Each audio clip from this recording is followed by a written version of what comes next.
कुछ कहानियां सिखाती हैं कि सबसे छोटे तोहफे में ही सबसे बड़ा मतलब छिपा होता है। ये कहानी है हामिद की। बस 4 साल का, अपनी दादी अमीना के साथ रहता था।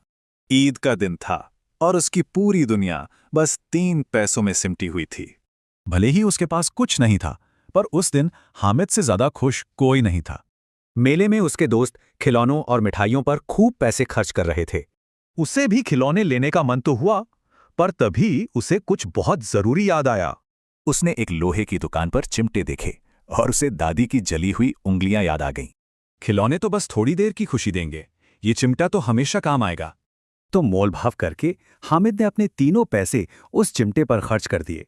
उसके दोस्त फौरन उस पर हंसने लगे। पागल हो क्या, इसका क्या करोगे? पर हामिद ने बड़ी चालाकी से कहा, मेरा चिमटा किसी बहादुर शेर जैसा है। और देखते ही देखते उसका चिमटा रुस्तम-ए-हिंद बन गया। बहस तो वो जीत चुका था। जल्द ही उसके दोस्तों के मिट्टी के खिलौने सब टूटकर बिखर गए। घर पर दादी अमीना चिमटा देखकर पहले तो बहुत नाराज हुईं, पर जब हामिद ने वजह बताई, आपकी उंगलियां जल जाती थी, इसलिए ये लाया हूं। ये सुनते ही उनका गुस्सा प्यार में बदल गया।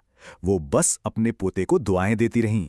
हामिद की ये छोटी सी कहानी हमें बहुत बड़ी बड़ी पुरानी कहानियों की याद दिलाती है। हामिद की तरह ही पैगंबरों का भी अक्सर उनके समाज में मजाक उड़ाया जाता था। अमीर और ताकतवर लोग अक्सर ऐसे पैगामों का मजाक उड़ाते थे जो उनके खिलाफ हों।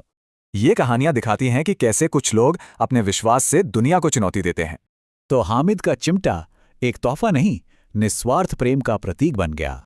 कहानी चाहे छोटी हो या बड़ी, सबक हमेशा एक ही रहता है। मतलब असली कीमत चीजों की नहीं, हमदर्दी और प्यार की होती है। और कहानियां ही वो जरिया हैं जिससे हम पीढ़ियों तक अपनी सबसे जरूरी बातें पहुंचाते हैं।